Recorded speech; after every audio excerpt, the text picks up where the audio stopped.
অবশেষে টিজার এনএফটির আসল সত্য বার হয়ে গেল। জলপাইগুড়ি একটা পুলিশ বলছে টিজার এনএফটি হলো পঞ্জি স্কিম।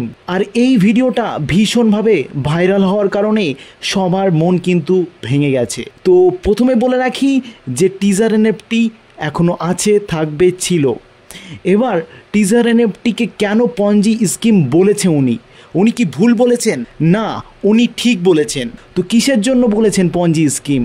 টিজার এনএফটিকে পঞ্জি স্কিম বলার কারণ তিনি দেখেছেন টিজার এনএফটিকে পঞ্জি স্কিম বলে লেখা হয়েছে ওই পত্রিকায়, কিন্তু সেই পত্রিকায় এটাও লেখা হয়েছে যে টিজার এনএফটি কিন্তু একটা এআই বেস ট্রেডিং প্ল্যাটফর্ম, এবং ওখানে কিন্তু এটাও লেখা আছে যে টিজার এনএফটিতে উইথড্রল ডিলে দিচ্ছে 169 আওয়ার্স পর্যন্ত কিন্তু লাগতে পারে উইথড্রল দেওয়ার জন্য।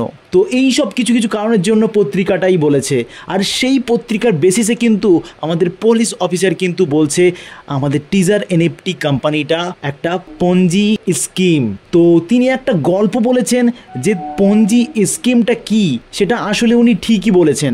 1919 সালে চার্লস পঞ্জি নামের একজন ব্যবসায়ী ছিল। তিনি শুরু করেছিলেন এমনই একটা ব্যবসা যেখানে কি করতে হতো, মানুষকে টাকার লোভ দেখিয়ে, টাকা ডবল করার লোভ দেখিয়ে কিন্তু জয়েন করাতে হতো। সেখানে কি হতো, 100 দিনে টাকা রিটার্ন হতো। আর এইভাবে করতে করতে অনেক টাকা কিন্তু তিনি এই মার্কেট থেকে তো এইভাবে তিনি কিন্তু বড় রকমের একটা স্ক্যাম করে দেয়। তারপর থেকে পুরো ওয়ার্ল্ডে এই যে স্কিমটা, এটাকে পঞ্জি স্কিম নামে পরিচিত। তো এই কনসেপ্টকে নিয়ে অনেকেই অনলাইনে ফ্রডভাবে কিন্তু অনেক অ্যাপ চালিয়ে চলেছে। যেমন এর আগেও কিন্তু আমরা দেখেছি অনেক অ্যাপ যেগুলো কিন্তু পঞ্জি স্কিমের মাধ্যমে চলেছে, যেমন বিআরকে, ইভিএন, এরকম নানা ধরনের সোশ্যাল মিডিয়ায় অ্যাপ আছে। কিন্তু আমাদের এটাই বুঝতে হবে একটা কোম্পানি কি করে একটা মানুষকে 10,000 টাকা দিয়ে জয়েনিং করার পরে 1 লাখ থেকে শুরু করে 50 লাখ, এমনকি 1 কোটি টাকাও সে কিন্তু উইথড্রল মারতে পেরেছে। তো এই জিনিসগুলো ভাবতে হবে। তো টিজার এনএফটি বন্ধুরা, যারা সোশ্যাল মিডিয়ায় অনেক খারাপ খবর দেখছো, তাদের উদ্দেশ্যে বলে রাখি এখন মার্কেটে কিন্তু সব ফেক নিউজ বার হচ্ছে। যেমন আমাদের টুইটারে একটা কিন্তু চ্যানেল ক্রিয়েট হয়েছে টিজার এনএফটি নামক, সেখানে 9,000 প্লাস কিন্তু ফলোয়ার্স আছে। সেটা পুরোপুরি ফেক একটা টুইটার। সেটার মাধ্যমে কি করছে, মানুষকে ম্যানিপুলেট করছে আর গ্রো করছে তার নিজের পেজটাকে। তো তোমাদের বলবো তোমরা এইগুলো থেকে একটু দূরে থাকবে। তো এরকম নানা রকম খবর কিন্তু বার হচ্ছে। টিজার এনএফটি যদি চলে যাওয়ার হতো তাহলে কেন আপডেট দিত? রিসেন্টলি কিন্তু আপডেট দিয়েছি, যেটা কিন্তু আমি আপনাদের ভিডিওতে দেখিয়েছি।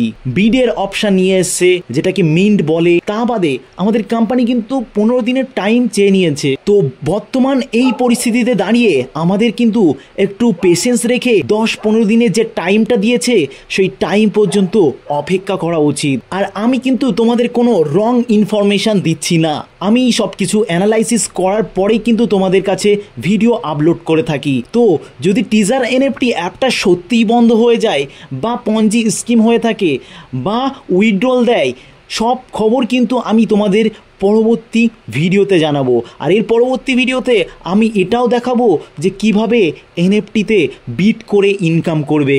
অনেকের কিন্তু উইথড্রলের প্রবলেম হচ্ছে, সেটা নিয়েও আলোচনা করব। আর কবে থেকে উইথড্রল দেবে সেটাও কিন্তু আলোচনা করব। তো আজকে ছিল এই পর্যন্ত, আবারও কোনো নতুন ভিডিও নিয়ে উপস্থিত হবো। ততক্ষণের জন্য ভালো থেকো, সুস্থ থেকো, আর টিজার এনএফটি নিয়ে বেশি চিন্তা করো না। Tata, bye bye.